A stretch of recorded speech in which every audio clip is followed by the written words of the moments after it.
Quelques écritures ici auxquelles je vais me référer ce soir. Je pensais au sujet pour lequel nous sommes ici. Je veux lire une portion des Écritures, et je crois que tous, dans chaque rassemblement, on devrait lire la parole de Dieu, parce que je sais qu'il pourrait nous rencontrer sans lire la parole. Mais je crains tellement de commettre une faute. Donc, si je lis sa parole, je sais qu'il n'y a aucune faute. Ainsi, je lis sa parole, alors je sais que quelque chose viendra de la réunion à cause de la lecture de sa parole. Et par conséquent, en basant notre pensée sur l'Écriture que nous allons lire, un endroit se trouve dans Saint Jean, le 10e chapitre, en commençant au verset 32, jusqu'à 39 inclus. Ensuite, dans le texte familier Hébreux 13:8. Dans Saint Jean, chapitre 10, en commençant au verset 32, nous lisons. Et Jésus leur répondit, « Je vous ai montré beaucoup de bonnes œuvres de la part de mon Père. Pour laquelle de ces œuvres me lapidez-vous » Les Juifs lui répondirent en disant, « Nous ne te lapidons pas pour une bonne œuvre, mais pour un blasphème. Et parce que toi, étant un homme, tu te fais toi-même Dieu. » Jésus leur répondit, « N'est-il pas écrit dans votre loi, j'ai dit, vous êtes des dieux. S'il a appelé Dieu ceux à qui la parole de Dieu vint, et si les Écritures ne peuvent être anéanties, vous dites de celui que le Père a sanctifié et envoyé dans le monde, tu blasphèmes parce que j'ai dit, je suis le Fils de Dieu. Si je ne fais pas les œuvres de mon Père, ne me croyez pas.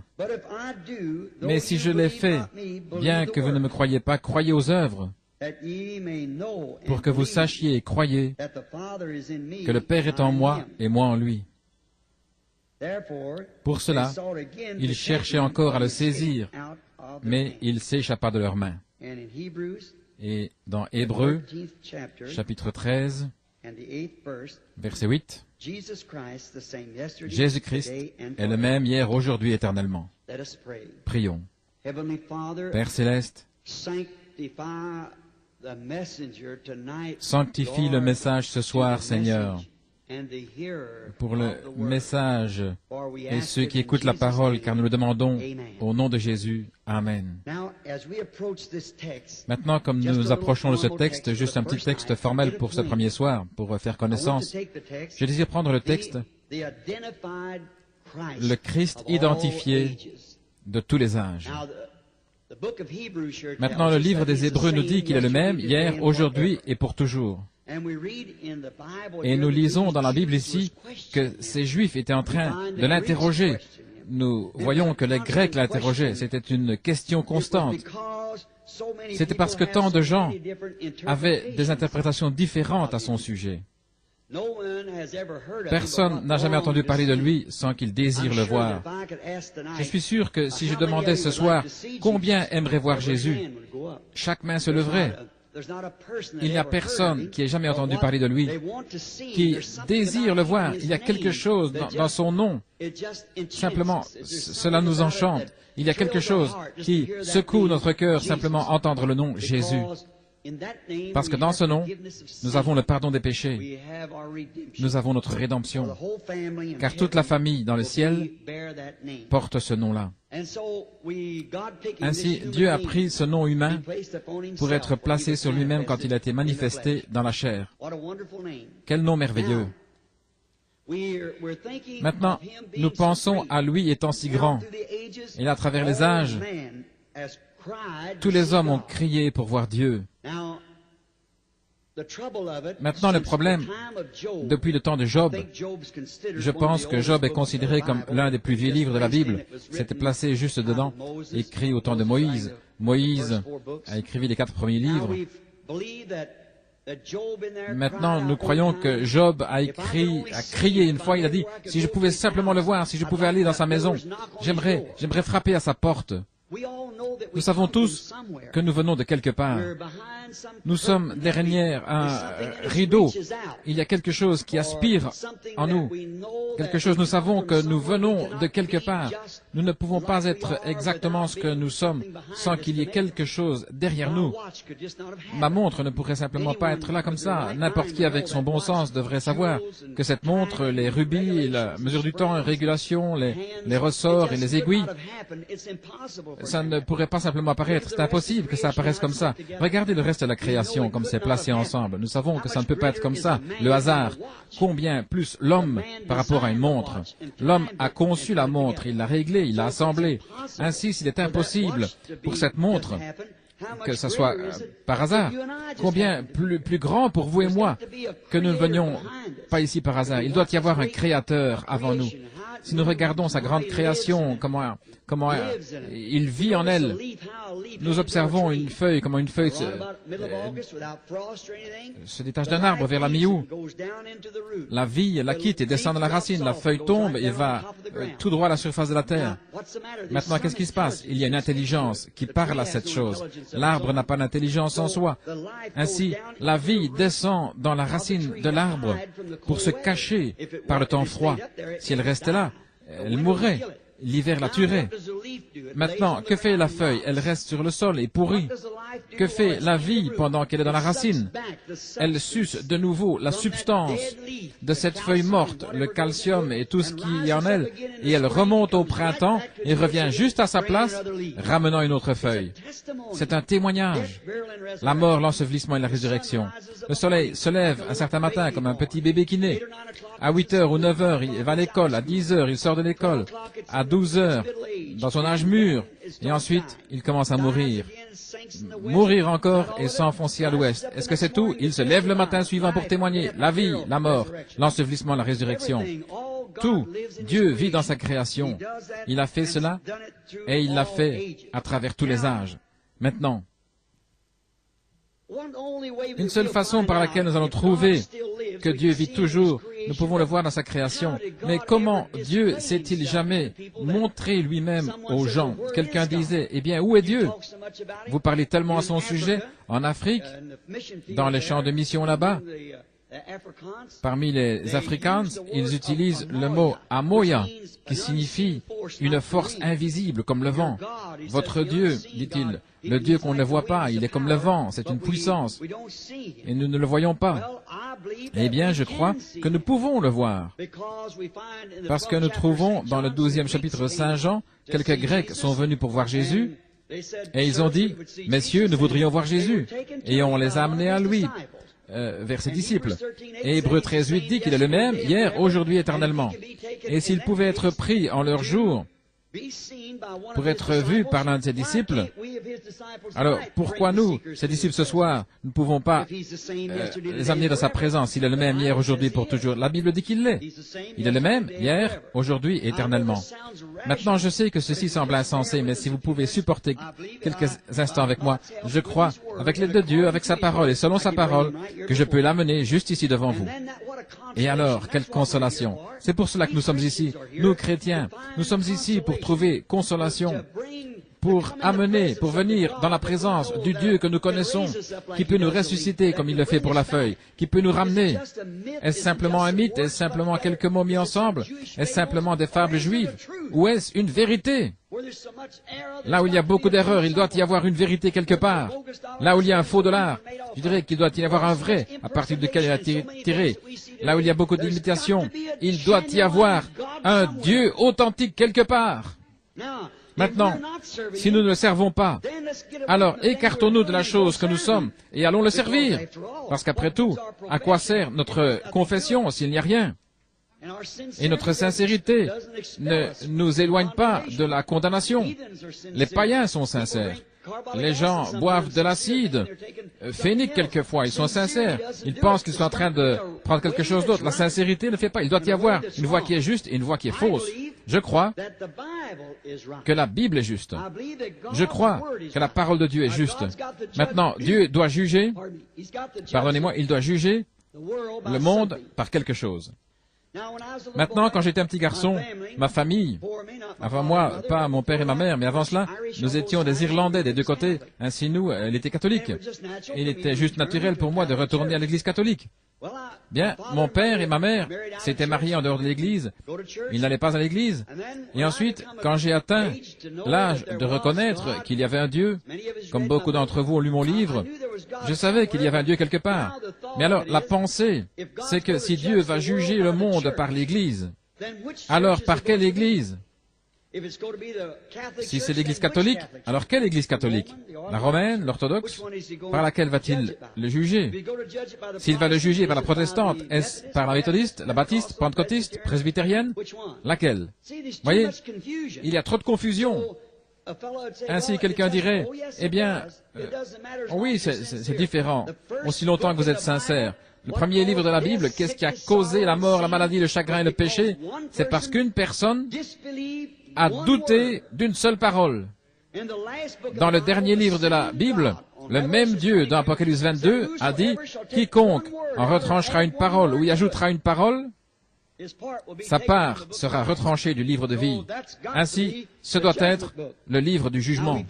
Maintenant, nous découvrons qu'au commencement, Saint Jean 1, au commencement était la parole, et la parole était avec Dieu, et la parole était Dieu, et la parole fut faite chair et habita parmi nous. Nous l'avons contemplé, l'unique engendré du Père. Cette parole elle-même, Dieu, fut fait chair et habita parmi nous. Hébreux 13:8 dit, il est le même, hier, aujourd'hui et pour toujours. Ainsi, s'il est le même, et c'est la parole, alors comment elle-même, la parole, s'est-elle déclarée à travers tous les autres âges? Elle devra agir elle-même de la même manière aujourd'hui pour être Jésus-Christ le même, hier, aujourd'hui, éternellement. Ce n'est rien que la vérité. Il est la parole. Et la manière dont la parole a été déclarée dans tous les autres âges, Dieu ne change pas. Malachie 1 ou Malachie 3:6 dit qu'il ne change pas. Je suis Dieu, je ne change pas. Ainsi, il est aujourd'hui exactement comme il était au commencement. Et il était la parole pour l'espèce humaine au commencement. Dieu n'a jamais donné à l'espèce humaine une église derrière laquelle se tenir. Il n'aura jamais donné un credo. Il avait fortifié l'être humain par sa parole. Crois à cette parole et vis. C'est la même chose aujourd'hui. Et Christ est cette parole. Au commencement était la parole. La parole était avec Dieu. Et la parole était Dieu. Et la parole devint chair et habita parmi nous. Maintenant, ce qu'il était dans les autres âges, il doit l'être le même aujourd'hui, s'il demeure le même hier, aujourd'hui, éternellement. Et je crois l'avoir pleinement expliqué, c'est que Jésus-Christ est le même hier, aujourd'hui, éternellement, et il est la parole. Maintenant, Jésus a dit, les Écritures ne peuvent pas être brisées. Les Écritures sont vraies, et les Écritures disent, dans Saint Jean 1, que la parole fut faite chair et habita parmi nous. Dieu devint chair en son Fils Jésus-Christ et habita parmi nous. Dans Saint Jean 10:35, Jésus, qui était au commencement la parole, a appelé prophètes ceux à qui il est venu. Jésus dit ici, votre propre loi vous enseigne que ceux à qui la parole de Dieu est venue, et la parole de Dieu était venue aux prophètes. Maintenant, Hébreux, le premier chapitre, dit que Dieu, à plusieurs reprises, dans les anciens temps, et de diverses manières, a parlé à nos pères à travers les prophètes. Dans ce dernier jour, il nous a parlé à travers son Fils, Jésus-Christ. Remarquez maintenant. Jésus a dit, ceux à qui la parole vint furent appelés des dieux, c'étaient des prophètes. Maintenant, l'homme lui-même n'était pas Dieu. Le corps de Jésus-Christ n'était pas Dieu non plus. Il était un homme, et Dieu était voilé derrière lui. Dieu s'est toujours voilé au public, et s'est révélé toujours aux gens qui veulent le croire. Dieu, dimanche passé au tabernacle, j'ai prêché sur le Dieu dévoilé. Dieu s'est toujours voilé derrière quelque chose, pour que les gens du monde extérieur ne puissent rien savoir à propos de lui. Mais il se révèle lui-même à ses enfants et à ceux qui veulent entrer derrière ce voile. Dans l'Ancien Testament, il y avait des peaux de blaireau qui cachaient Dieu. Il était dans la gloire de la Shekinah. C'était derrière les peaux de blaireau avant qu'il n'aille derrière les pots de blaireau, la parole était en Moïse, le prophète. Il est allé sur la montagne, il a rencontré la colonne de feu, et celle-ci lui a parlé. Il est descendu et accompli les signes du prophète. Il a fait sortir les enfants d'Israël de l'Égypte jusqu'à cette montagne, et ensuite Dieu est descendu et a identifié Moïse en l'emmenant dans cette colonne de feu et en se voilant. Personne d'autre ne pouvait y aller. Personne ne pouvait essayer d'imiter cela. Il ne pouvait pas le faire. Il mourrait. Il a pris un homme qui est allé derrière, dans la colonne de feu, dans la gloire de Dieu, dans la gloire de la Shekinah. Et quand il est sorti avec cette parole pour cet âge-là,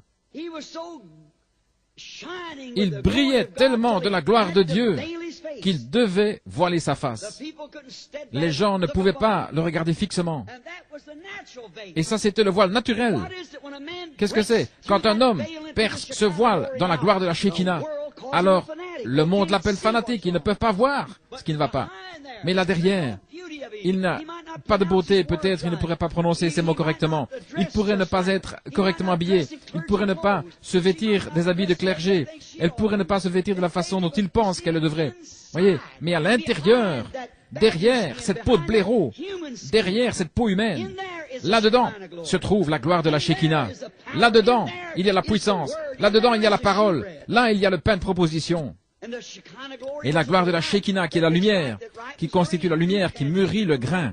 Vous, les gens du Kansas, connaissez cela grâce à vos récoltes de blé. Sans ce soleil, il n'y aura pas de lumière. Et jusqu'à ce que vous entriez derrière cette peau de blaireau, jusqu'à ce que vous sortiez de votre ancienne peau, vos vieilles pensées, vos vieux credos, et que vous entriez dans la présence de Dieu, alors la parole devient une réalité vivante pour vous. Alors vous êtes éveillés à la gloire de la Shekinah. Alors la Bible devient un nouveau livre.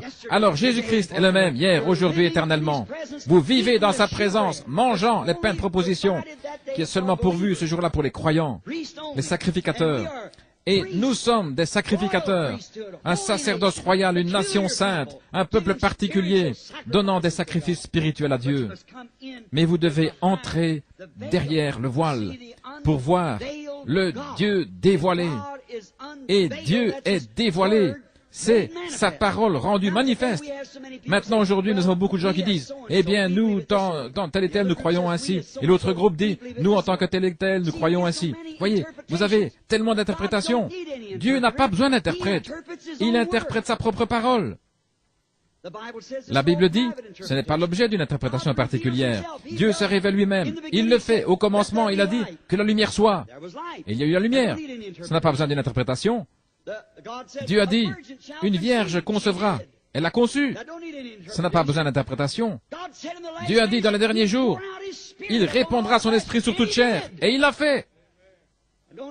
Cela n'a pas besoin d'interprétation. C'est toujours la parole. La parole est Dieu. Dieu, dans chaque âge, a donné en partage sa parole. Et regardez là. Il a envoyé un prophète. Et la parole du Seigneur vient au prophète. Le prophète la révèle à l'assistance et l'assistance la croit. Et alors c'est Dieu en action. Dieu qui est en action par son esprit. Maintenant, nous trouvons qu'il s'est identifié comme le Fils de l'homme.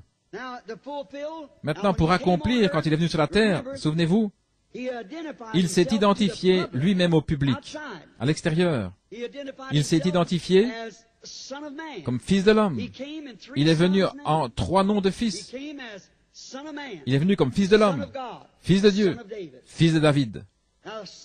Maintenant, le Fils de l'homme, c'est un prophète. Même Jéhovah lui-même appela Ézéchiel Fils de l'homme. Jéhovah, parlant à un homme prophète, l'appela Fils de l'homme.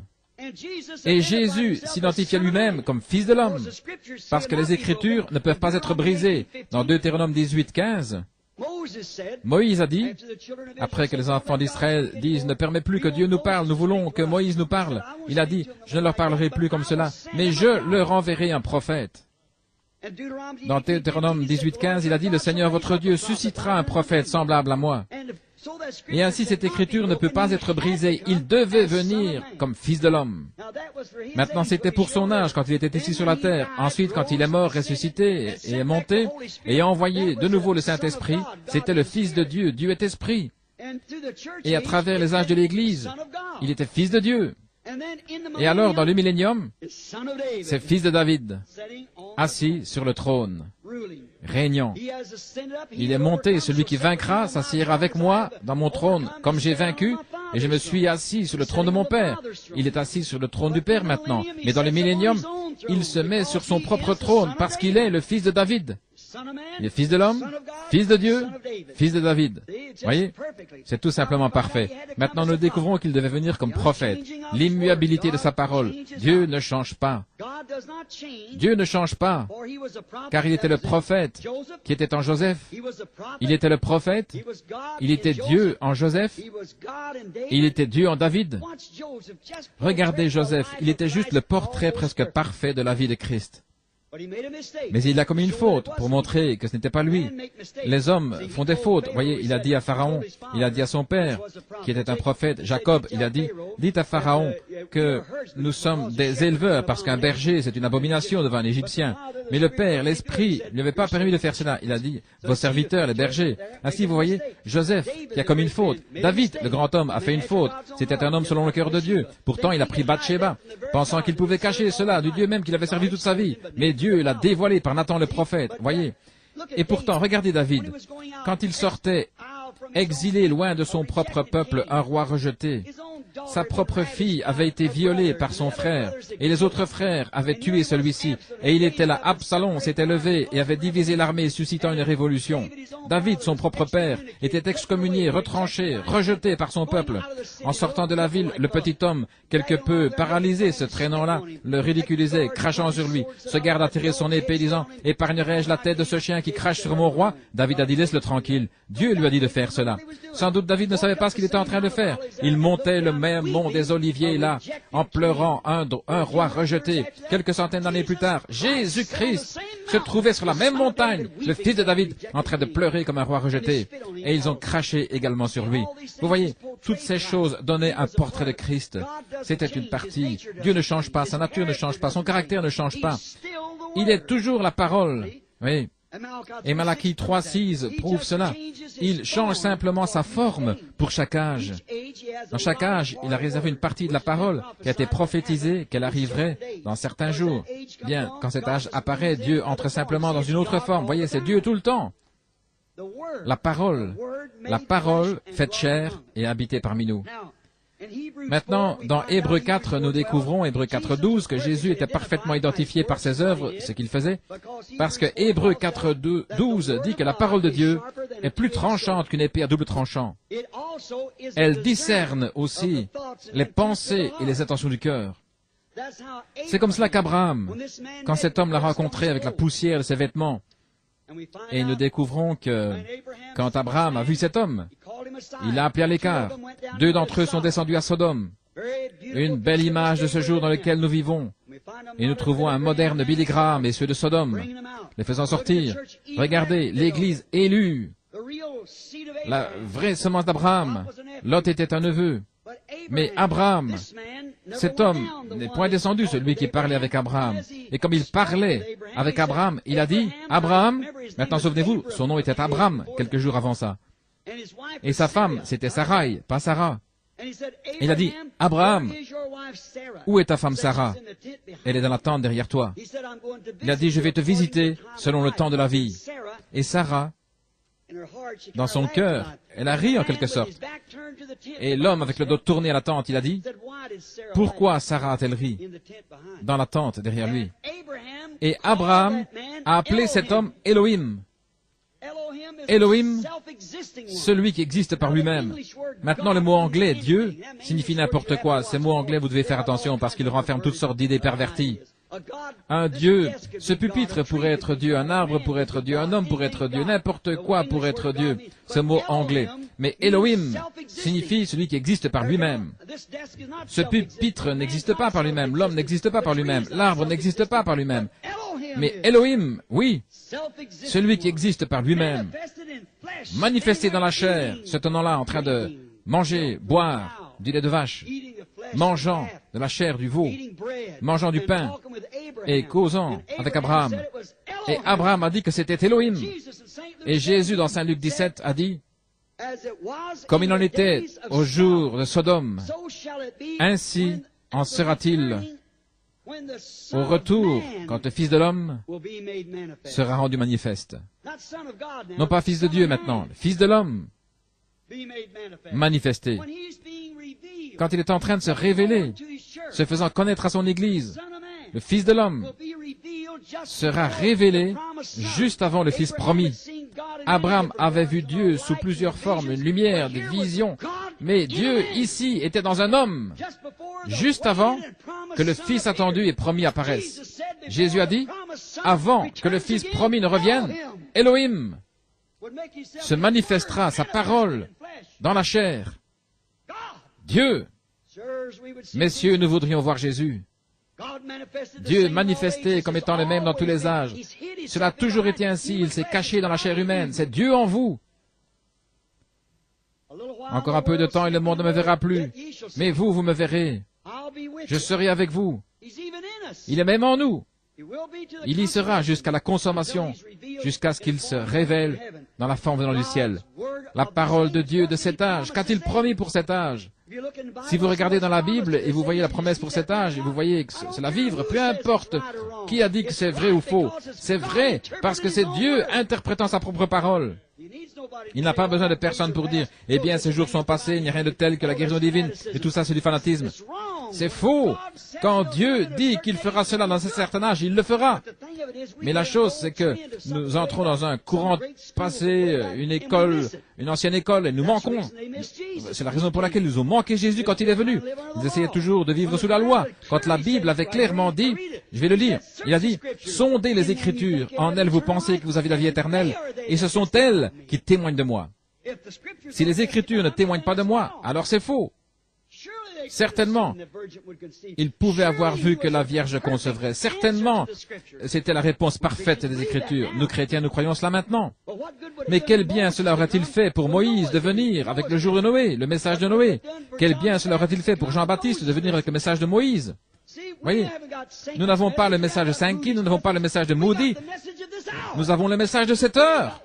Nous n'avons pas le message de Luther ou le message de Wesley. C'était très bien, mais ceci est un autre jour, ceci est une autre promesse, ceci est un autre âge de l'Église. Jésus-Christ, le même, hier, aujourd'hui, éternellement. Comme c'est étonnant, combien les gens peuvent être aveugles dans cet âge. Mais ça doit être ainsi. Tiède dans cet âge. La Bible dit, et ils seront vomis de sa bouche dans cet âge de l'Église de Laodicée. Mais tous ceux qui l'aiment, il les châtie et il les réprimande. Il a dit qu'il en serait de même dans cet âge de l'Église de Laodicée. Souvenez-vous, Dieu change sa forme. Enmorphé.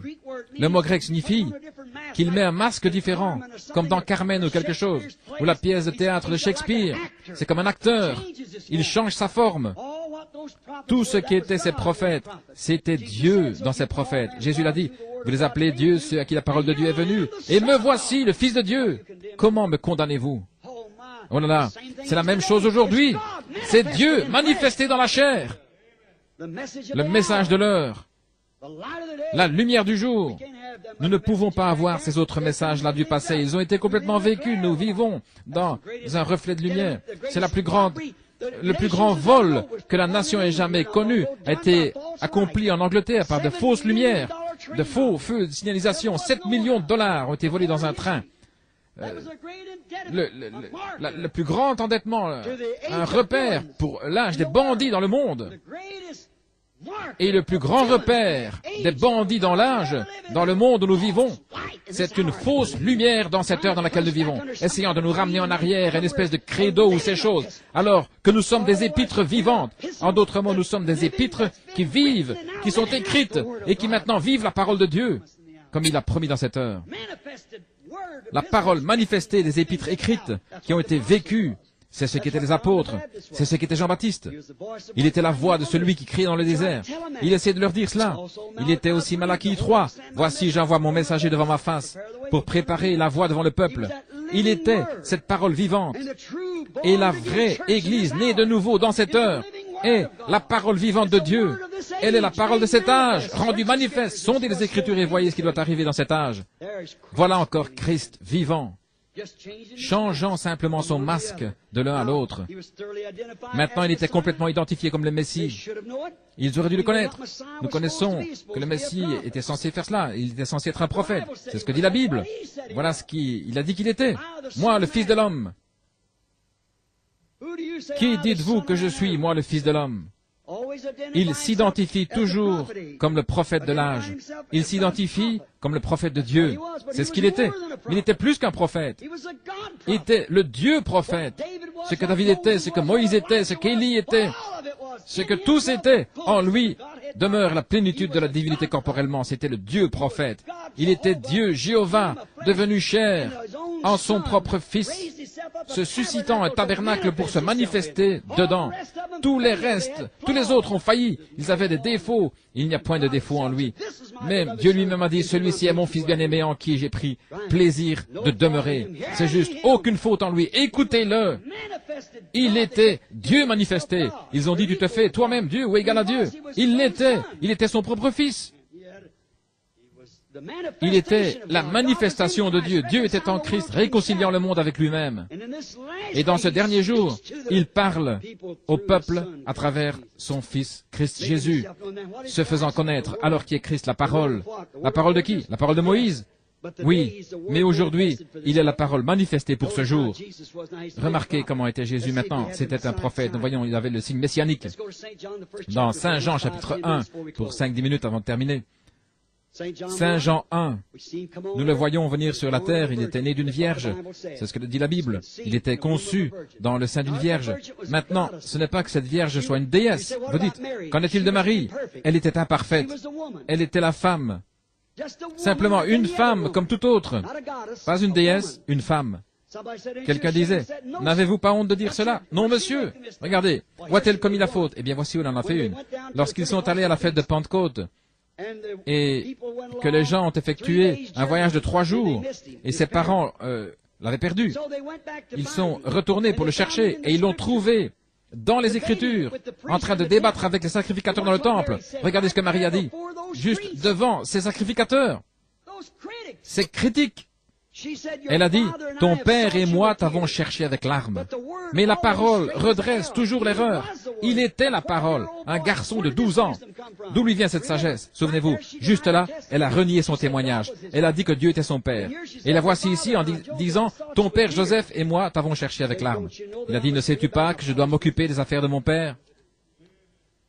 Voyez, s'il avait été avec son père, Joseph, si Joseph était son père, il serait en train de fabriquer des portes, des meubles et autres. Mais il s'occupait des affaires de son père, redressant la parole pour ce jour-là. Il était la parole. Voyez, Marie a commis cette faute, mais lui n'en a commis aucune. Il était le parfait. Remarquez, quand il est né, il a été élevé, baptisé par Jean. Le Saint-Esprit est venu sur lui dans le désert, à la sortie. Son ministère a commencé, la guérison. Et il y avait un homme appelé Simon. Et il est venu avec son frère André à la réunion. Maintenant, écoutez attentivement. Nous sommes sur le point de clôturer et voir ce qu'il était alors.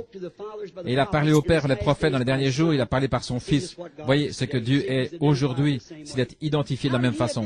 Comment s'est-il identifié? Est-il descendu en disant, maintenant, je suis passé par l'école, j'ai ma licence en lettres, doctorat, en droit, etc. Je suis prêt pour mon ministère? Non, monsieur, il n'a pas fait cela. Il est allé dans le désert, comme Jean l'avait fait.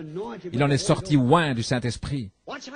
Remarquez comment il s'identifie quand il a commencé à prêcher. Il y avait un homme, André. Il avait entendu Jean.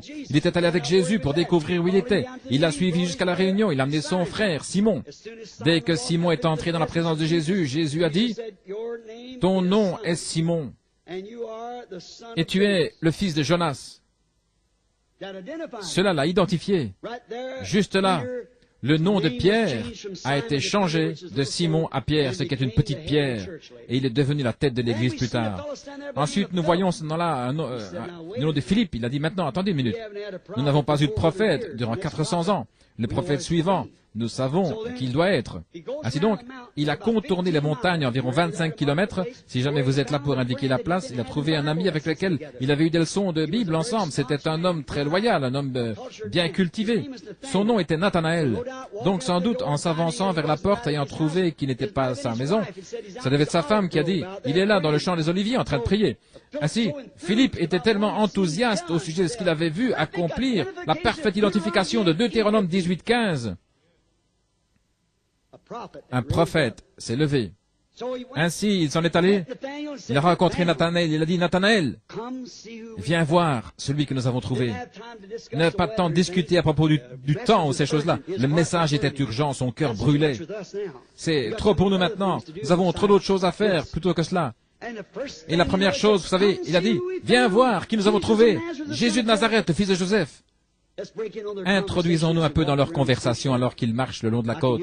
Je peux entendre Philippe dire à Nathanaël, « Tu connais ce vieux pêcheur là-bas? Le vieux pêcheur qui est mort il n'y a pas longtemps? Jonas? Non, non, son fils, Simon. Oui, oui, je me souviens avoir acheté du poisson chez lui. Eh bien, qu'y a-t-il à son sujet? Il n'a pas beaucoup d'instructions, il ne peut même pas signer son propre nom. La Bible dit qu'il était ignorant et illettré, mais ils ont remarqué qu'ils avaient été avec Jésus. Ainsi, nous découvrons qu'il ne pouvait même pas signer la facture. Il a dit, oui, tu sais quoi? Quand il est venu juste dans la présence de cet homme, l'homme, ne le connaissant pas, lui a dit que son nom était Simon, le fils de Jonas. Il a dit, n'est-ce pas là le Messie? N'est-ce pas là un prophète? N'est-ce pas là Deutéronome 18, les Écritures accomplies? Examine sa vie. Dans quel jour vivons-nous? Nous sommes en train de vivre, en train d'attendre ce Messie qui vient. Nous tous qui sommes hébreux, nous l'attendons. Nathanaël, je dois vérifier. Eh bien, cela me surprendra s'il ne te connaît pas. Laisse-moi voir cela. Laisse-moi aller à l'une de ces réunions et voir. Il a dit, il s'est avancé dans la réunion où Jésus se tenait, il a dit, voici un Israélite en qui il n'y a point de fraude. Et il a dit, Rabbi, d'où me connais-tu? Avant que Philippe t'appelle quand tu étais sous l'arbre, je t'ai vu. C'était ça? Qu'est-ce que c'est? Jésus-Christ, le même, hier, aujourd'hui et éternellement. Il s'est identifié, la parole. Qu'a dit ce lecteur? Rabbi, tu es le Fils de Dieu. Tu es le roi d'Israël. Mais il se tenait là quelques-uns de ceux qui ne croyaient pas. Il disait, cet homme est Belzébul. Jésus a dit, je vous pardonne pour cela, en appelant l'Esprit de Dieu une chose impure, parce que l'expiation n'était pas encore faite. Mais quand le Saint-Esprit, lui, est un pronom personnel, pas une pensée, une personne. Quand lui, le Saint-Esprit, sera venu pour faire la même chose, une parole contre cela ne sera jamais pardonnée. Souvenez-vous, il est le même, hier, aujourd'hui, éternellement. La parole identifiée, faite chair. Alors, nous le voyons, maintenant c'était les Juifs. Il n'y a que 3 races de gens. Nous pouvons avoir nos ségrégations, les intégrations et tout ce que vous voulez. Ce n'est pas mon intérêt, je suis un serviteur de Christ, servant tout homme. Mais écoutez, laissez-moi vous dire, regardez, s'il y avait le Juif, le gentil et le Samaritain. Et regardez l'Évangile, en partant de Pierre avec les clés. Il a ouvert cela le jour de la Pentecôte pour les Juifs. Philippe est descendu, il a baptisé les Samaritains, il a chassé les démons. Le Saint-Esprit n'était pas encore venu sur eux. Pierre est venu leur imposer les mains, ils ont reçu le Saint-Esprit. Et à la maison de Corneille, les gentils l'ont reçu. Maintenant, les nations, nous anglo-saxons, nous n'attendions même pas le Messie. Nous étions des païens, avec des massues sur notre dos, en train d'adorer des idoles. Mais le Juif et le Samaritain attendaient un Messie. Et il ne vient uniquement qu'à ceux qui sont en train de l'attendre. Gardez ceci à l'esprit tout au long de cette réunion. Il rencontrera uniquement ceux qui le cherchent. Finalement, alors il allait à Jéricho, il devait passer par la Samarie, après les montagnes.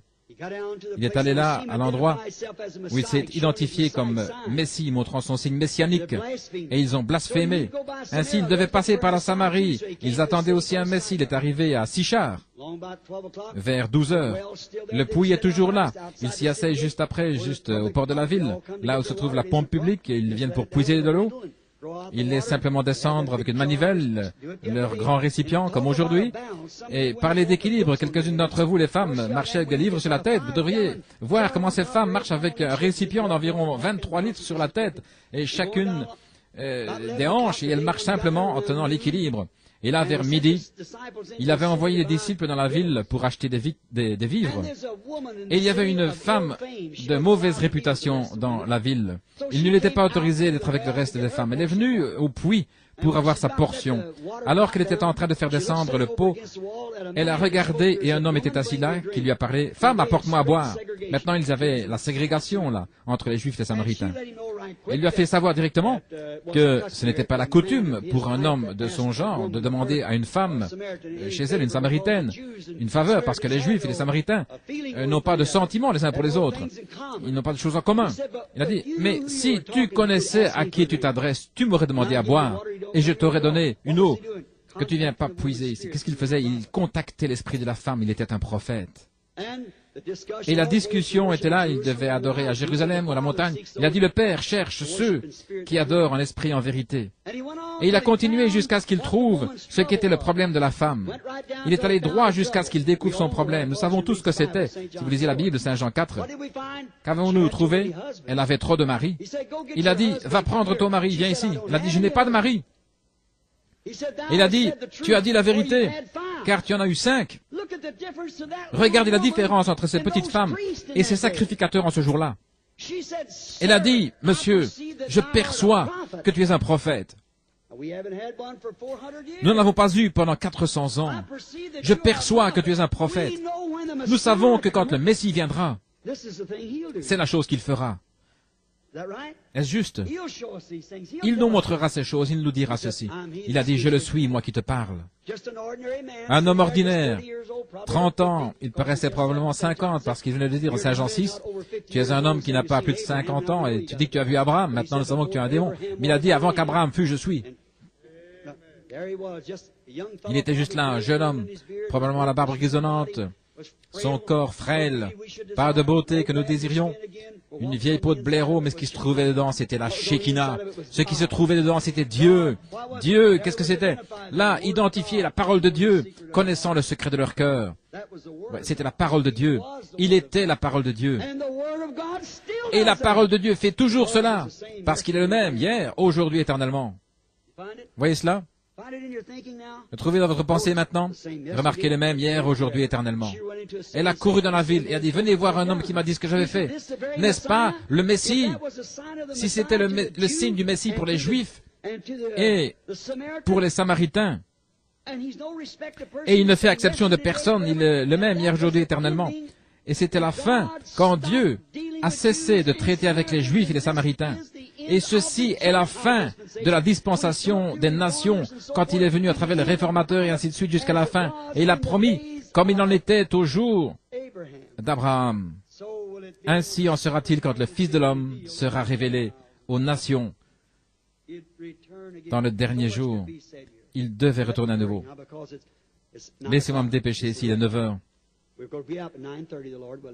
Nous allons sortir vers 9h30, Dieu voulant. Remarquez, le prophète a dit, dans Zacharie 14, 6, il y aura un jour qui ne sera appelé ni jour ni nuit, mais ce sera un jour de ténèbres. Mais au temps du soir, il y aura de la lumière. Maintenant, regardez rapidement. Aucune écriture ne peut être brisée. Tout doit être accompli. Maintenant, comment le soleil se lève-t-il? Où se lève-t-il? À l'est. Où se couche-t-il? À l'ouest.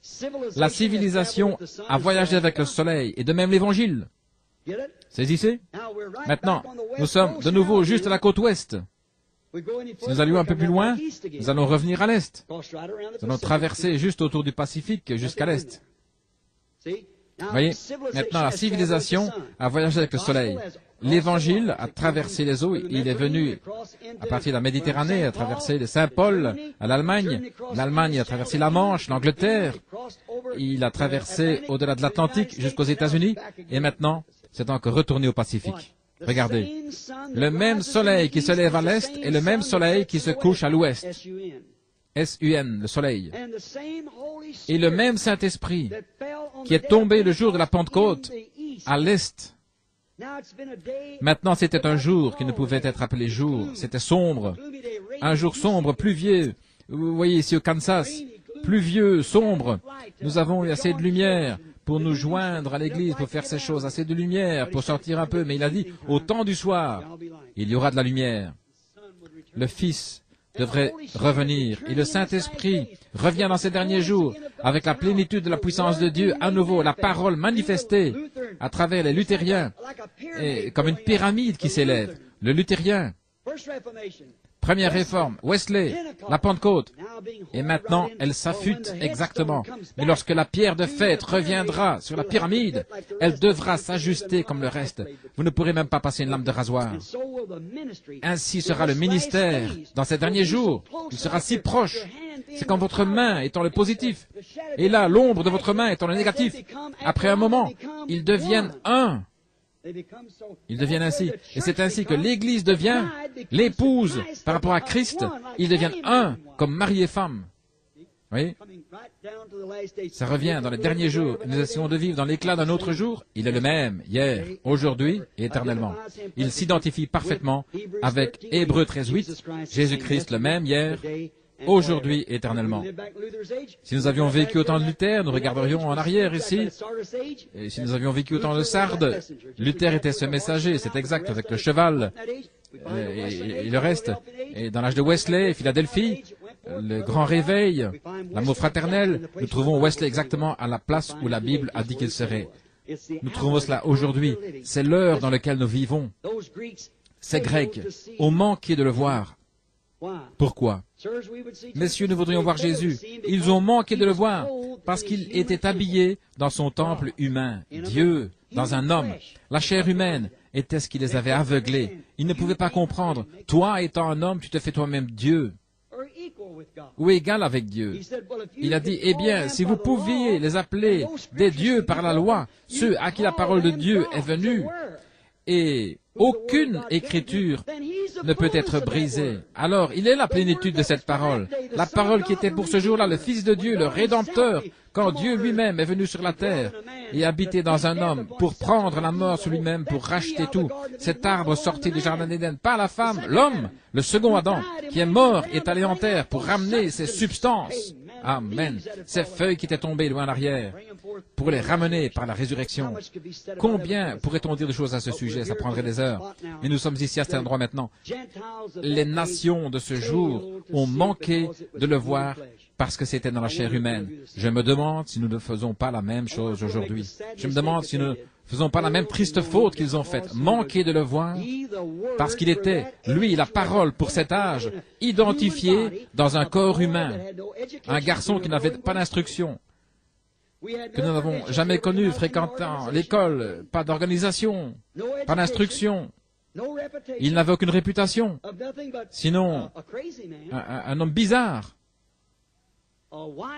un buveur de vin, un ami des pécheurs, et un homme bouleversant le monde. Né illégitimement, sa mère avait été enceinte par un soldat, et il s'est donné le nom de Fils de Dieu, s'appelant lui-même prophète, ce Galiléen, soi-disant prophète. Mais la parole a été rendue manifeste.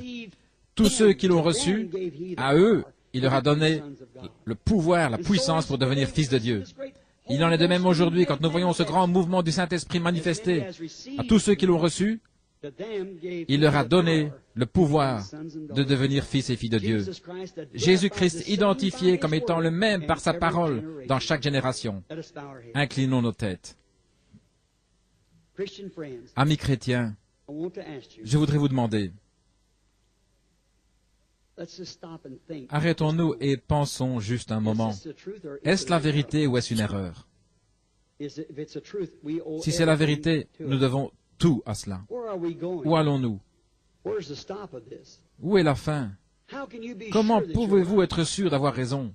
Maintenant, au commencement, il était la parole. Et la parole discerne la pensée qui est dans le cœur. Elle l'a fait à travers les prophètes. Elle l'a fait à travers Christ. Et il a promis cela dans les derniers jours. Car il est le même, hier, aujourd'hui et éternellement. Père Céleste, prends ta parole, place-la dans le cœur des hommes, afin que tous les gens ensemble ce soir, ce petit groupe de gens ici, nous réalisons, Seigneur, que nous sommes en train de vivre dans l'ombre de sa venue. Et les ombres se rapprochent du positif année après année. Nous voyons des signes apparaître, des apparitions terrifiantes. Nous les voyons dans les journaux et dans les magazines. La lune devient comme du sang. Nous entendons parler de tremblements de terre partout dans le monde, frapper le monde entier. Et maintenant, un jour, cela a secoué le monde entier quand le Fils de Dieu fut officiellement rejeté et crucifié. Et maintenant, nous découvrons un grand groupe appelé le Conseil mondial des Églises. Ils l'ont officiellement rejeté, comme il est dit dans cet âge de Laodicée. Il est à l'extérieur de l'Église, frappant à la porte, essayant de rentrer. Et nous trouvons maintenant qu'il y a un autre tremblement de terre qui a frappé, pas les autres nations, mais cette nation, qui a secoué le monde entier. Jésus a été publiquement rejeté. Et il se tient suppliant ce soir, complètement identifié, le même hier, aujourd'hui, éternellement. Puissent les croyants le voir, puissent ceux qui sont malades le voir, Seigneur. Puissent ceux qui sont ici être capables de toucher son vêtement, comme ils l'ont fait dans les jours passés. Guéris les malades et sauve les perdus. Nous le demandons dans le nom de Jésus-Christ. Amen. Que Dieu vous bénisse. Maintenant, juste un moment pour la ligne de prière. Nous avons exactement 15 minutes pour sortir. Maintenant, tout ce que je pourrais dire, je suis un homme. Mes paroles peuvent faillir comme celles de n'importe qui, je vous l'ai prouvé. Chaque prophète, tous les autres, ont fait leurs erreurs. Mais Dieu ne fait pas d'erreurs. Sa parole est la vérité. Combien croient qu'il est la parole? Que Dieu vous bénisse. C'est sur cela que ma foi est bâtie, sur rien d'autre que le sang de Jésus. Jésus est la parole. Maintenant, je crois que Billy, a-t-il donné des cartes de prière? Est-ce qu'il y a des cartes de prière qui ont été distribuées? Il a dit qu'il ne pensait pas qu'il viendrait, mais si on a distribué les cartes de prière, nous allons faire passer une ligne de prière. Y a-t-il quelqu'un ici qui a la carte numéro 1? Voyons, numéro 1, non. La carte de prière numéro 1.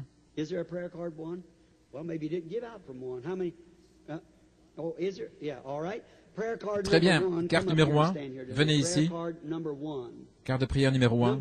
Numéro 2. Qui a le numéro 2? Numéro 3. Quelques minutes maintenant. Numéro 3. Qui a la carte de prière numéro 3? Regardez. S'il y a une personne ici sur un brancard, quelqu'un qui regarde leur carte. Numéro 3. Numéro 4. 4. Qui a la carte de prière numéro 4? C'est une petite carte. Mon fils ou quelqu'un du groupe va descendre et prendre ces cartes devant vous, il va les mélanger et ensuite il vous les donnera. Et alors, cela montre, nous avions des gens qui une fois essayaient de vendre ces cartes de prière et c'est la raison pour laquelle elles sont identifiées de cette façon, pour que vous ne puissiez pas les vendre. Vous voyez, vous ne pouvez pas, parce que je ne commence pas à partir d'un certain nombre, je commence simplement à partir de n'importe où. Cette semaine, vous remarquez, je prends des cartes vice-versa, en arrière, en avant, sens dessus, dessous. Nous faisons ainsi afin que les gens puissent avoir une chance d'entrer chaque jour. 1, 2, 3, 4, 5. Je les appellerai chacun à son tour parce que je ne veux pas que quelqu'un soit sourd et qu'ensuite on dise « Personne ne m'a dit ». Voyez, et ils ont manqué leur place dans la ligne de prière. Et probablement avec une carte de prière, on ne devrait plus en donner d'autres. 1, 2, 3, 4, 5. La carte de prière numéro 5. Très bien. Si vous êtes sûr que vous avez le numéro 5, mettez-vous là. Numéro 6. 11. La carte de prière 11. 1, 2, 3, 4, 5, 6, 7, 8, 9. Les cartes de prière 10 et 11. Regardez maintenant, il se pourrait qu'il soit sourd. Regardez la carte de votre voisin. Je pense qu'elles sont toutes mélangées par ici. Hein.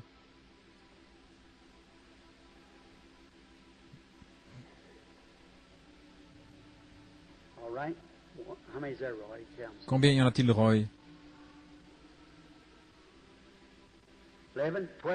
11, 12, 13, 14, 15.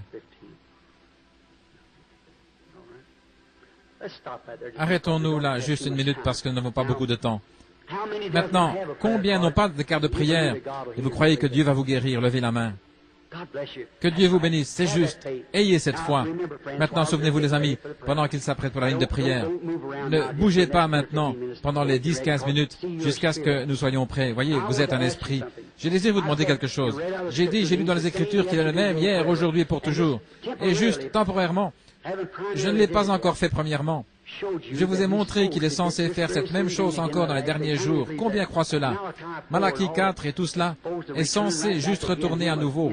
Il descendrait encore s'identifier dans un message prophétique pour ramener le cœur des enfants à la foi apostolique, à la foi pentecôtiste des pères. C'est exactement ce qui est censé être fait. Non pas un credo, mais à la foi originelle. Maintenant, nous croyons cela de tout notre cœur. Maintenant, quelques-uns qui n'ont pas de carte de prière, souvenez-vous. Je suis son serviteur, et vous êtes son serviteur. Dieu en moi et Dieu en vous. Vous êtes dans le besoin, et moi je suis ici pour vous servir. On met cela ensemble, et cela fait Dieu. Maintenant, il était une fois une petite femme, laissez-moi vous donner une écriture. Je crois que c'est dans Saint Jean également, il y avait une petite femme qui avait une perte de sang. Disons qu'elle n'avait pas de carte de prière. Elle voulait qu'on prie pour elle. Mais il y en avait beaucoup qui se tenaient là, elle ne pouvait pas entrer dans la ligne. Ainsi, elle a dit, si je peux seulement toucher son vêtement, je serai guérie. Combien se souviennent de l'histoire? Bien sûr. Et qu'est-ce qu'elle a fait? Elle s'est frayé un chemin et elle a touché son vêtement. Maintenant, le vêtement palestinien, il pend librement. Ils ont aussi un vêtement dessous, parce que la poussière, etc. Vous savez. Maintenant, vous pouvez toucher la veste d'un homme, le bord de sa veste. Mais qu'en est-il de ce grand épais, lourd vêtement palestinien? Cela pendait autour de ses pieds. Il n'a jamais senti cela physiquement. Mais elle a touché son vêtement et elle est retournée dans la foule. Disons qu'elle s'est assise. Elle pourrait s'être mise debout, mais disons qu'elle s'est assise. Qu'est-ce qui est arrivé? Jésus a dit, qui m'a touché? Et vous savez, l'apôtre Pierre pensait que c'était tellement ridicule qu'il a dit, il l'a réprimandé pour cela. En d'autres mots, il a dit, eh bien, regarde, tout le monde est en train de te toucher. Ils penseront ceci, tu ne vas pas bien mentalement. Tout le monde essaie de te toucher, Rabbi. Mais il a dit, mais je perçois que je me suis affaibli. La vertu, c'est-à-dire la force, est sortie de moi. Cette petite femme seule a fait sortir de lui la force. Il a parcouru l'assistance du regard, il a trouvé où elle était, il lui a dit quel était son problème, ce qui était arrivé. La Bible dit qu'il est maintenant un souverain sacrificateur qui peut être touché par le sentiment de nos infirmités. Est-ce juste? Maintenant, si vous avez cette même foi dans ce même Jésus, cela produira la même chose pour vous. Maintenant, ayez vraiment de la révérence, du respect. Ne doutez pas, croyez de tout votre cœur que Jésus-Christ est le même hier, aujourd'hui et éternellement. Et il vous accordera ces bénédictions. Maintenant, Père, que ton grand Saint-Esprit nous révèle la parole identifiée dans la chair, leur chair et ma chair, et puisse la parole et la promesse de l'Évangile de ce soir qui ont été prêchés être interprétées par le grand Saint-Esprit lui-même, car il a promis qu'il serait avec nous, il est le même hier, aujourd'hui, éternellement. Dans le nom de Jésus-Christ, nous nous abandonnons à toi avec ce message pour que tu puisses confirmer la parole avec les signes qui suivent, comme tu l'as fait selon Marc 16. Amen. Maintenant, que tout le monde soit vraiment respectueux, s'il vous plaît, ne bougez pas. Asseyez-vous calmement. Maintenant, rappelez-vous, quelquefois nous sommes arrivés à un conflit. Combien y en a-t-il ici qui sont des chrétiens nés de nouveau? Voyons vos mains. C'est très bien. Alors vous connaissez, vous savez tout ce dont je parle. Maintenant, est-ce la dame? C'est la première dame dans la ligne. Très bien. Cette dame et moi, à ce que je sache, nous sommes étrangers. Une très belle image de Saint Jean, le chapitre 4. Jésus a rencontré une femme samaritaine au puits. Quelque chose de panoramique comme cela. La première fois qu'ils se sont rencontrés dans la vie. Et à ce que je sache, ceci est la première fois que nous nous rencontrons. Nous sommes étrangers l'un à l'autre. Si c'est juste pour que les gens le voient, simplement lever la main. Voyez? Ceci, c'est pour nous la première fois. Maintenant, s'il est le même hier, aujourd'hui, éternellement, maintenant, pour parler avec cette femme, de la manière dont il l'a fait avec la femme au puits, serait de découvrir quelque chose qu'elle a fait, ou quelque chose qui ne va pas avec elle, ou quelque chose que je ne sais pas, et que je devrais discerner. Je ne l'ai jamais vue, c'est la première fois. Et je suis simplement ici, c'est une étrangère. Maintenant, cela rendrait-il Jésus-Christ le même, hier, aujourd'hui et pour toujours? Cela ferait-il que la parole discerne les pensées qui sont dans le cœur? Voyez? Ferait de lui le même, hier? Voici mes mains et ma Bible. Je n'ai jamais vu cette femme de ma vie. Dieu sait cela. Elle est simplement une femme ce temps-là. Je ne connais pas plus d'elle que ne connaîtrait celui qui est étranger parmi nous, c'est vrai. Et elle le sait. Je ne la connais pas. Mais lui, il la connaît. Et il est la parole. Et la parole révèle le secret du cœur. Dit les choses, les erreurs. Il lui dit quelque chose. S'il a fait quelque chose de faux et ne l'a pas confessé sous le sang, il le lui dira. Si c'est une soi-disant croyante, il le lui dira. Si elle est une croyante, il le lui dira. S'il y a quelque chose qui ne va pas chez elle physiquement, il lui dira. S'il y a quelque chose au lieu d'une autre chose, il lui dira. Il peut faire tout cela parce qu'il est Dieu. Il connaît toutes choses. Je ne sais pas, elle ne me connaît pas, je ne la connais pas. Maintenant, s'il révèle cela de cette manière, vous reconnaîtrez que c'est toujours la parole. Hébreux 4.12, la parole de Dieu révèle les secrets qui sont dans le cœur. Elle connaît leur état. Maintenant, si Dieu nous révèle ceci, sœur, comme vous et moi, nous nous tenons ici, alors, vous devriez savoir que ce ne serait pas moi, c'est lui. Maintenant, je vais simplement vous parler une minute, la parole comme ceci. Eh bien, je suis en train de prêcher, voyez-vous, et ensuite, je reviens, je vous parle comme il l'a fait avec la femme au puits, tenant une conversation avec elle, jusqu'à ce qu'il ait trouvé quel était son problème. Maintenant, si Dieu me révèle quel est votre problème, eh bien, vous saurez si c'est la vérité ou pas. Et croirez-vous tous? Y a-t-il quelqu'un qui connaît cette femme? Levez la main si vous la connaissez. Oh, beaucoup de gens la connaissent. Très bien. Maintenant, puisse le Seigneur Jésus accorder ceci. Ce devrait, pas seulement la parole prêchée, mais la parole faite chair, se déclarant, se révélant. Maintenant, la Bible ne dit pas que vous vous tiendrez debout ici, est-ce qu'il ne va pas avec vous, tout à ce sujet, ce que vous avez fait, ne dit pas cela. Mais la parole descend réellement, cela identifie celui qui parle. Voyez? C'est la parole de Dieu. Alors, le message est vrai. Ensuite, Dieu identifie le message comme étant la vérité. Le baptême du Saint-Esprit, le plein évangile doivent être la vérité, si c'est correctement identifié. Une chose, vous êtes toutes nerveuses, vraiment nerveuses. Vous êtes inquiète à propos de quelque chose. C'est juste. Vous êtes préoccupée. Vous avez eu ceci depuis quelque temps. Est-ce que c'est? C'est une maladie sur votre membre, c'est sur votre jambe droite. Vous avez peur que ce soit le cancer. Cela vous ennuie. Ce côté droit est complètement paralysé. Vous êtes tourmenté dans l'estomac, cela vous rend malade.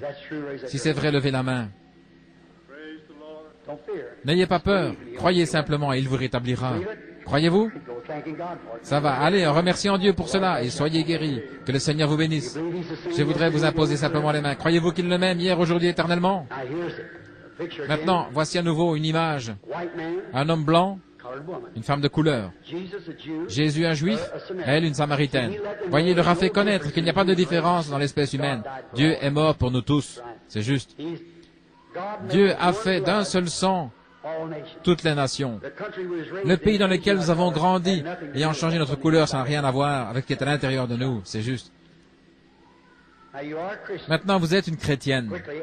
Je peux tout de suite avoir le sentiment de bienvenue que vous êtes une chrétienne. C'est votre esprit. Ce serait juste comme il a dit, voici un Israélite en qu'il n'y a point de fraude. Maintenant, je vois que vous êtes très malade. Un examen prouve que vous avez le cancer. C'est juste. Et ce cancer, vous croyez qu'il peut me dire où il se trouve? Selon le résultat, ce cancer est dans le côlon. Si c'est juste, levez la main. Maintenant, vous savez que quelque chose se tient ici qui vous connaît. Croyez-vous qu'il vous rétablira? Si votre foi peut l'attirer, toucher son vêtement et révéler la même chose qu'il a fait, alors continuez à croire et vous serez guéri, vous serez rétabli. Si vous croyez cela, c'est aussi simple, sœur. Croyez simplement, ne doutez pas. Je suppose que nous sommes étrangers l'un à l'autre, n'est-ce pas? Nous ne connaissons pas. Dieu nous connaît tous les deux. Croyez-vous que Dieu pourrait me révéler votre problème? Croyez-vous qu'il peut me révéler le problème de n'importe qui ici? Croyez-vous cela? Combien ici croient cela? Qu'en pensez-vous? Croyez-vous de tout votre cœur? Alors, vos calculs billets ne vous ennuieront plus. Je l'ai senti venir, je lisais la pensée des gens, je voulais simplement que vous voyiez que je ne le faisais pas. Croyez-vous que je suis son serviteur?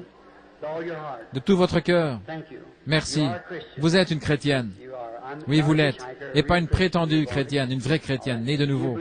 Croyez-vous que moi étant votre frère, je ne connais rien à votre sujet, mais que notre Père Céleste, qui nous connaît tous les deux, pourrait me révéler quel est votre problème? Je vois que vous en avez eu beaucoup. Vous avez subi une opération, et c'était une opération du cancer. On vous a enlevé un sein, c'est juste. Et vous êtes toujours tourmenté. Croyez-vous que vous irez bien à partir de maintenant? Passez juste ici, croyant de tout votre cœur. Que Dieu vous bénisse. Puisse le Seigneur Dieu vous guérir. Ayez foi, ne doutez pas. Croyez simplement de tout votre cœur qu'il est le même, hier, aujourd'hui, éternellement. Maintenant, croyez-vous, madame? Nous sommes étrangers l'un à l'autre. Je ne vous connais pas. Vous ne me connaissez pas. Nous sommes complètement étrangers. Mais le Père Céleste, s'il me révèle quelque chose que vous avez fait, quelque chose que vous n'auriez pas dû faire, que vous auriez dû faire, que vous n'avez pas fait, quoi que ce soit, quoi que ça pourrait être. Croirez-vous qu'il est le même hier, aujourd'hui et pour toujours? Vous savez que ça devrait être lui qui le ferait, n'est-ce juste? Vous êtes troublé par une tumeur, et cette tumeur est dans la tête. Vous en avez peur, vous êtes effrayé, c'est juste. Croyez-vous que cela va vous quitter maintenant, que Jésus-Christ vous rétablira? Comme vous avez cru cela, qu'il vous en soit fait ainsi. Continuez à croire, que Dieu vous bénisse. Simplement sur votre route, croyez de tout votre cœur. Ayez foi, ne doutez pas, de tout votre cœur. Votre estomac vous a ennuyé, des problèmes d'estomac. Voulez-vous aller manger? Croyez, c'est ça.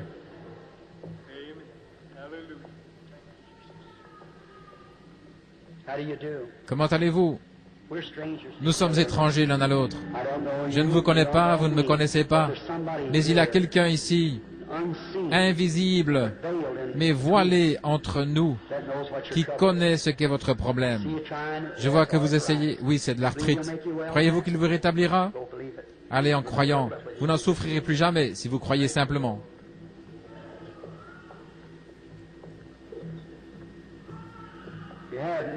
Vous avez beaucoup de choses qui vous ont ennuyé, un trouble de femme pendant longtemps. Ensuite, autre chose. La chose principale qui vous intéresse aussi dans la guérison, c'est l'arthrite. Croyez-vous qu'il va vous rétablir? C'est tout ce qu'il en est. Ayez simplement foi et ne doutez pas.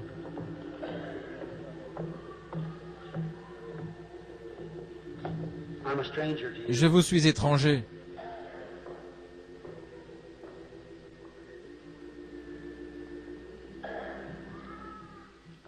Je ne vous ai jamais vu de ma vie. Il y a une autre femme qui continue d'apparaître.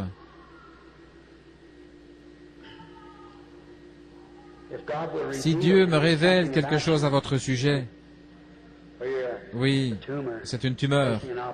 Vous êtes devant une opération. Cette petite femme qui s'étend dans cette chaise attend la même chose, c'est une tumeur. Croyez-vous de tout votre cœur? Oui, Dieu vous rétablira toutes les deux si vous croyez. Imposez votre main sur elle, c'est ça. Dans le nom du Seigneur Jésus, dans le nom du Seigneur Jésus, puissiez-vous être guéris, sœur. Voyez, je ne peux pas expliquer cela, mes amis, ne me demandez pas de le faire. La pression, la puissance, qu'est-ce qu'une tumeur? C'est une excroissance, c'est une multiplication de cellules. Qu'êtes-vous? Une multiplication de cellules. Qu'est-ce qu'une tumeur? Dans la Bible, on l'appelle un démon, un tourmenteur. Le voilà criant au secours et cela répond en retour. Voyez, deux, justement semblables. Voilà tout ce qu'il en est. Venez, madame. Nous sommes étrangers l'un à l'autre. Vous avez eu un état nerveux pendant longtemps qui a causé une maladie d'estomac, un trouble d'estomac, un ulcère peptique. Et vos dents sont sensibles. Croyez-vous que Jésus va vous rétablir?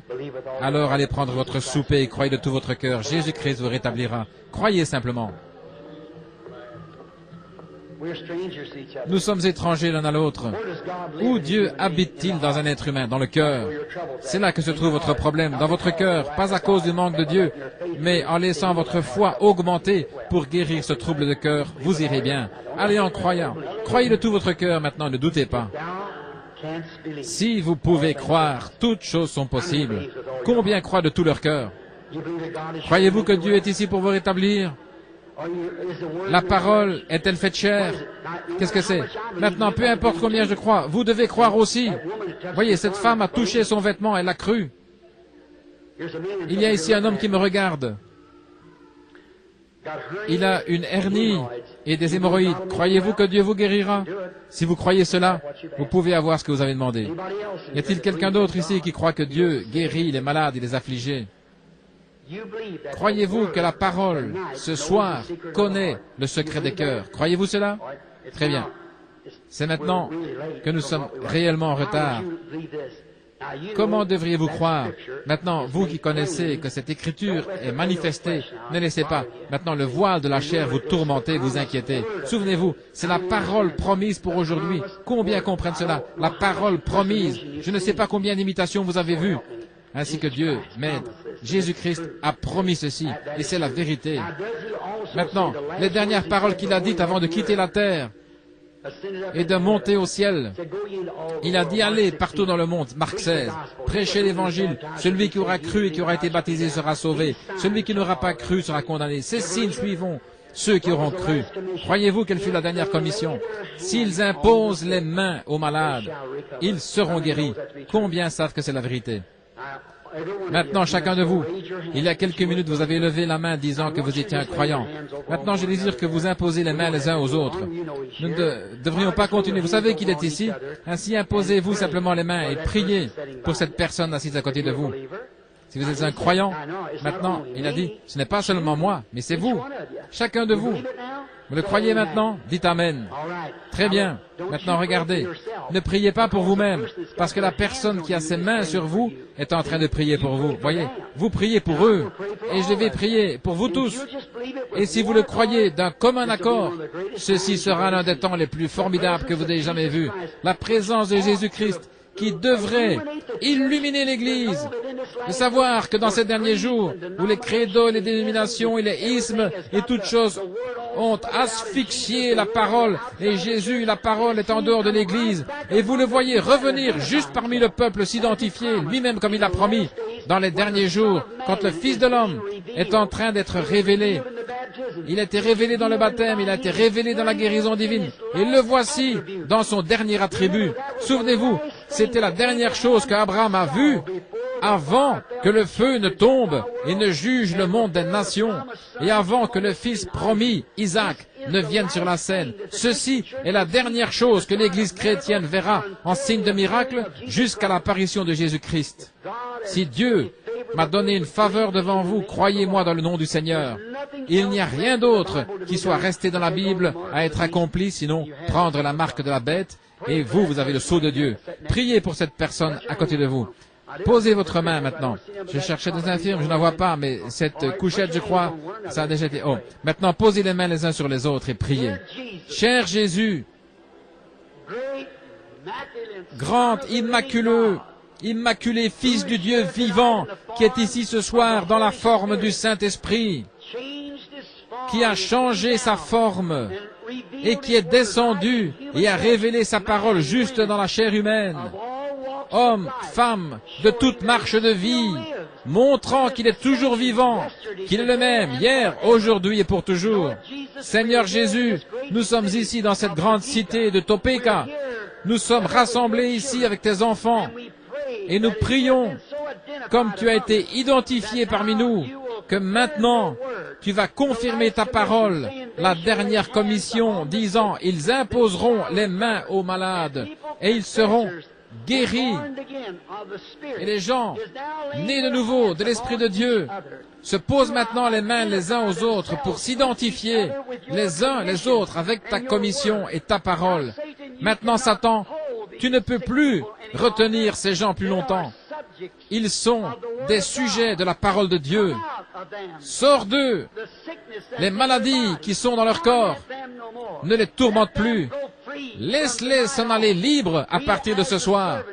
Nous, en tant que serviteurs de Dieu, qui ont été identifiés pour confirmer la parole, t'adjurons, dans le nom du Dieu vivant, Jésus-Christ, la parole faite chair parmi nous, sors de ces gens malades et laisse-les aller pour la faveur du royaume de Dieu et le commandement qui nous a été donné par Jésus-Christ, le Fils de Dieu. Amen. Tous ceux qui croient et qui acceptent votre guérison, sans l'ombre d'un doute, ici, à l'intérieur du voile de la gloire de la Shekinah, pour voir la parole promise dans laquelle nous entrerons plus profondément cette semaine, la voir manifestée juste ici devant nous. Tenons-nous debout en disant, j'accepte maintenant ma guérison.